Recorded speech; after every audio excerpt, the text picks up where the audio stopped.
Beautiful soul, you are so unconditionally loved and adored by God, your angels, and your guides on your spirit team.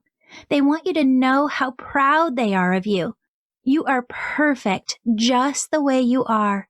You are needed here on earth, and you can truly be anything you want to be in this life. Dream big, be confident, and believe in yourself the same way God believes in you. Your spirit team is cheerleading you every step of the way. Talk to them and then listen. They'll whisper back only loving, positive guidance.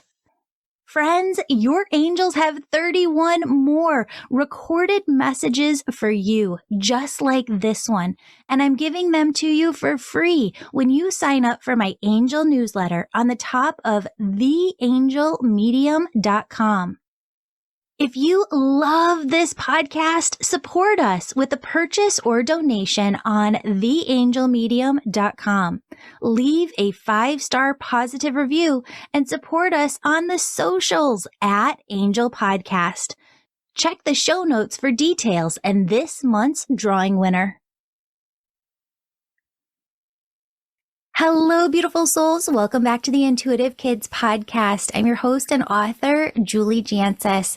And friends, we have a very special treat for us today. We are here with New York Times bestselling author, Matt Kahn, who I am just delighted. Every time I'm in your energy, I feel your auric field, and it's just, you radiate oneness everywhere you go.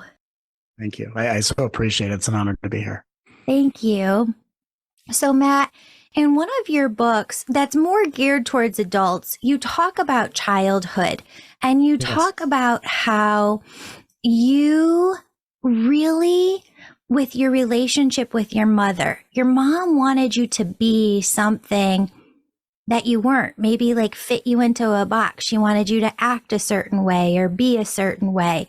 And you had to find a way to really be yourself. And it seemed like through your book, what you were talking about too is you were kind of able to come home to yourself as a child, step back into your intuition. And I'm wondering if you're able to talk to us a little bit about that, and to kids too, who, I get it, as a parent, we just want the best for our children. And sometimes we have the best intentions, but it comes out the wrong way, or we say the wrong thing. And really, it's about love, and it's about connection between us as parents and children, and just wanting the deepest connection possible. Absolutely. And I really appreciate the question. You know, I had the fortune of having two parents that believed in my abilities, even when we weren't sure what they were. And I had parents that supported every aspiration that I ever had and championed every cause and idea that I would foster. Whatever I would come up with, like when I was a kid, I wanted to be an attorney. I wanted to do this and that. And my parents would just support that, which was a beautiful gift I received looking back. My parents also embraced my intuition, and they were very spiritual. The confusion for me was when my mom in particular got triggered, she became a very different version of herself. And my mom was the kind of woman that would protect you from anything. And ironically, what my mom could not protect me from was from her. And I had to learn how to, in the development of my intuition, be able to understand that, yes, my mom and my dad are here to support me. And in my very early age, and I think maybe a lot of kids feel this way, they look up to their parents like heroes and idols. And I had a very intriguing experience of, as I matured and grew up, I learned to see my parents as people. And when the fantasy of how I idolized my parents kind of started to dissolve, and I started to see them as people, it was at that moment where all of the beautiful gifts they helped me develop in myself began to be embodied. It was almost as if when I saw my parents as people, I started to step into the maturity of my inner person. And so for me, I think the development of my intuition was to learn how to trust my instincts, to know the difference between here's when my parents are being supportive and here's when they're going through their own process. And just by being raised in the family I had and having the awareness I had, it helped me learn how to hold space for the healing and processes my parents went through instead of resenting and judging and turning away from them. It took me many years to do that. So I think for me as a person, one of the greatest things I learned from my parents is that I grew to be incredibly compassionate for all human beings. And I started with my parents because I learned to separate the difference between my fantasy and people on their soul's journey. And it was one of the greatest gifts my parents ever gave me, is to see that they are just people too, which has been very grounding for the work I do in the world as a healer. It's amazing. Yeah. So talk to kids too about what it means, just the word triggered. What does it mean when somebody gets triggered? And how do you hold space for that person maybe to be triggered and hold space for yourself at the same time? Yeah, it's a great question. You know, a great way to, let's say, define being triggered is a feeling in our body of this isn't fair, this isn't right, or I am being treated in a way that is not, doesn't feel fair and just. And so the trigger can often become the frustration we feel when we're not being heard, when we're not being seen. And when we hold space, obviously, as kids, you know, we're learning early and earlier, these generations, which is incredible. But I think when we are triggered, when we feel as if something is unfair, the question becomes, what's the fairest thing I can do for myself? If someone's not seeing or hearing me, in what way can I remove myself from the moment? Maybe go to my room, which is my earliest meditation retreat. And how can I hear and see myself? And even as kids, if they have journals and you write out, here are the words I wish they would have said.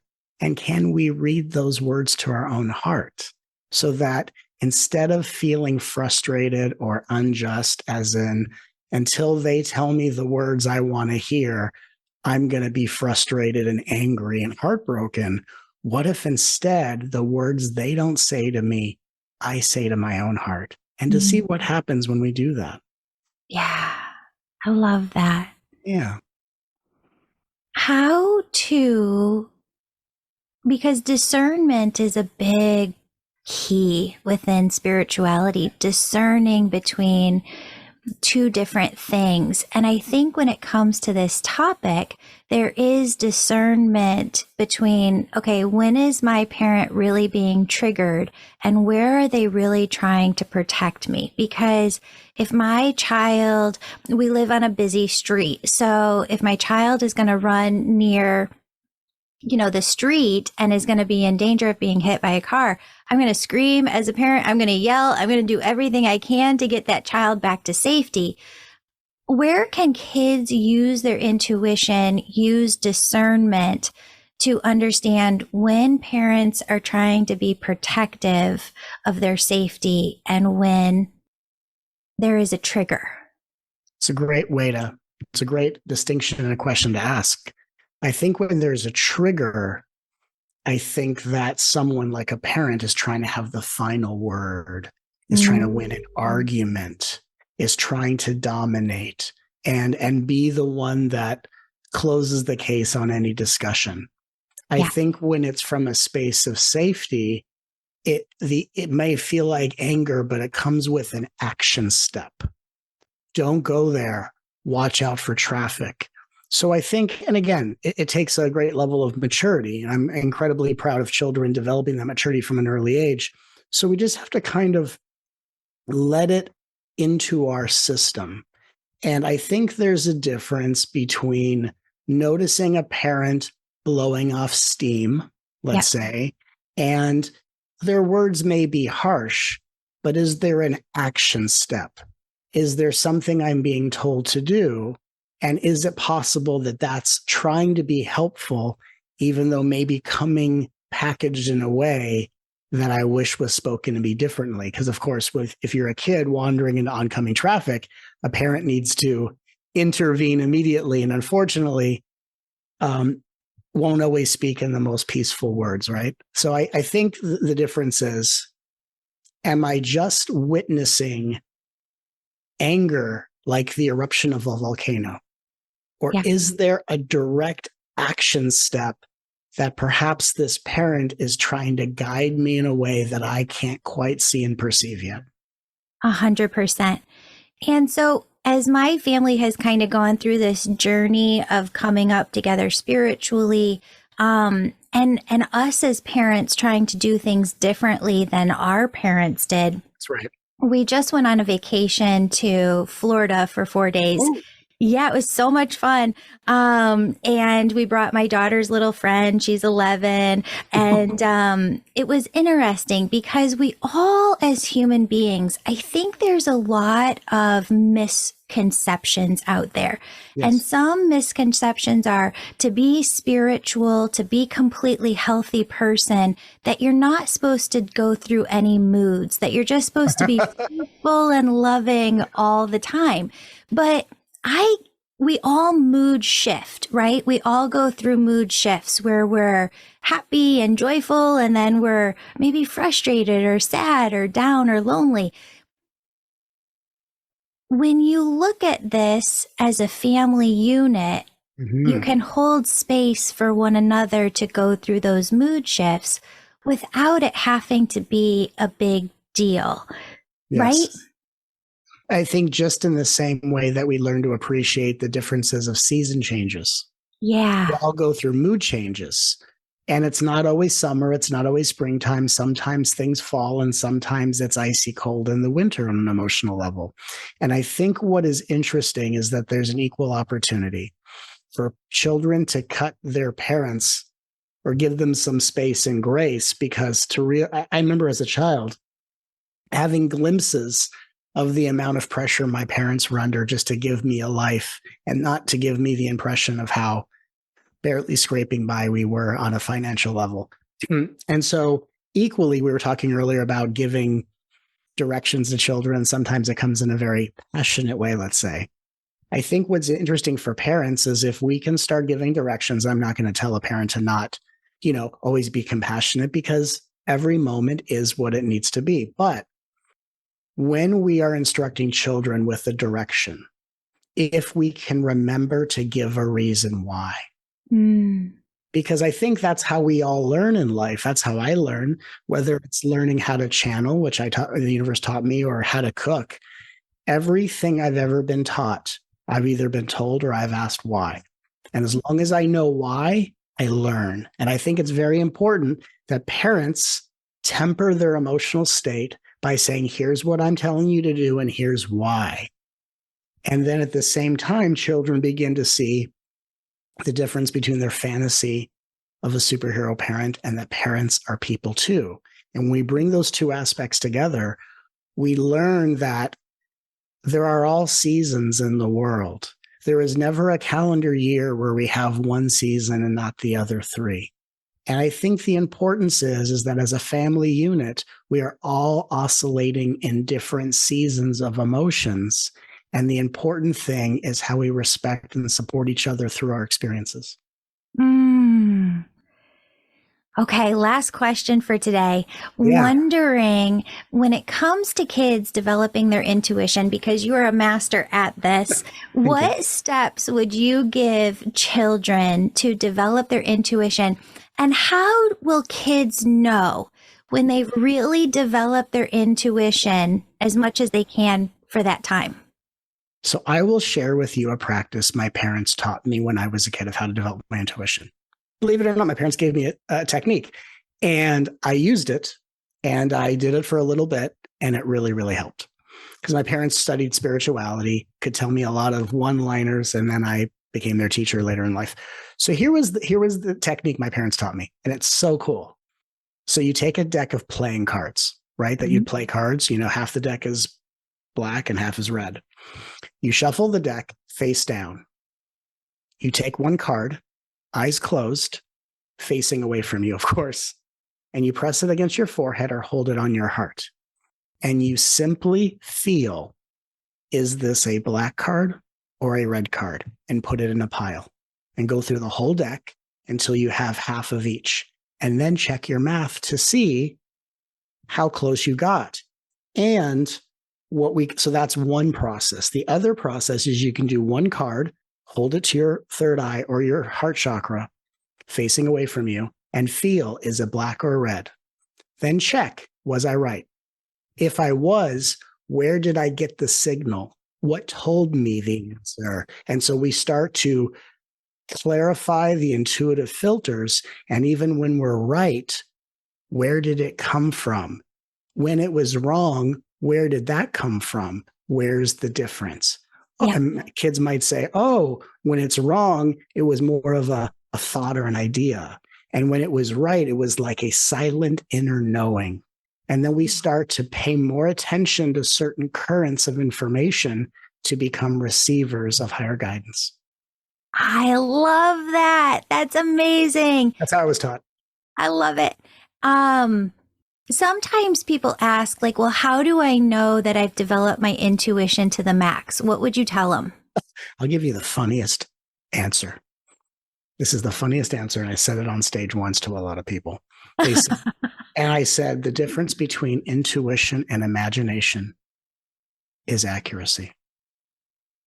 That's the first answer, which is really kind of cut and dry, meaning if you say something's going to happen and it doesn't quite happen, there's nothing wrong with that, but it's a chance to step back and go, okay, what were the signals that made me think that? Was it just I was so afraid of that I thought it may happen? Was it a what if versus a what is?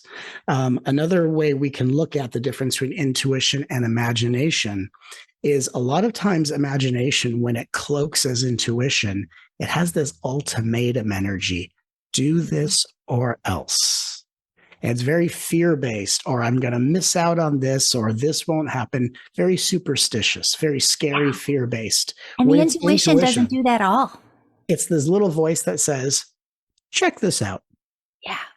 Maybe go there. Check that out. And so it's just this very still, quiet whisper of a suggestion. And what we're really doing with our intuition is we're learning to be so acutely aware of the most subtle signals that our senses pick up, that we allow the divine always within us as the very breath we breathe to begin talking to us with the loudest voice of guidance. Matt, tell everybody where they can find you, and we'll put your books, link to your books in the show notes below. Oh my goodness. Thank you so much. For anyone that is wishing to take more of a heart-centered dive into their intuition and to healing themselves, please visit mattkahn.org, mattkahn.org, and you can sign up and receive a free MP3 of an activation I did and receive our free Sunday newsletter. And it's an honor to serve the heart of all children and the children living in the hearts of every adult. I love that. Thank you so much, Matt, for being here. Thank you. Want more episodes? Check out our parent podcast, Angels and Awakening. Beautiful souls, if you're super excited to develop your own intuition, go to theangelmedium.com and become an angel member. Angel membership is for the whole family. Parents get access to hundreds of hours of course content, intuitive development circles, small groups, and more. Each week, members get fun, new family dinner conversation starters to boost family connection and help kids build confidence. And starting January 1st, 2023, kids get access to spiritual workshops, pre-recorded energy healings, and live events just for them. Start today with a 5-day free trial at angelwellnesscenter.com/free trial. And if you're the family who's really excited, you're ready to go all in developing all of your unique spiritual gifts, kids age 14 and up can now enroll in my Angel Reiki School with a parent. That's for the healers among us who feel called to grow their intuition to the max and serve humanity with their gifts. you'll learn Reiki, mediumship, how to deliver angel messages, and how to start your own family business. That's the Angel Reiki School at theangelmedium.com. Details are in the show notes. Now, friends, do this meditation with me to connect with your angels. I want you to begin by imagining God is pouring unconditional love through the top, the crown of your head. Feel it as this unconditional love fills your body with a yummy, delicious, tingly energy from head to toe. God's unconditional love fills you so much that it begins to radiate out from your heart like rays of energy radiating out from the sun. Imagine God's infinite, unconditional love flows from your heart to everyone you love.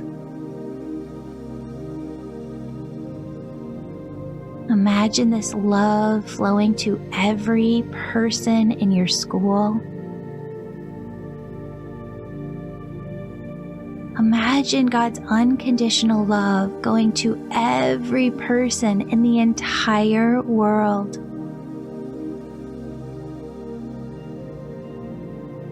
And imagine the world sending love back to you.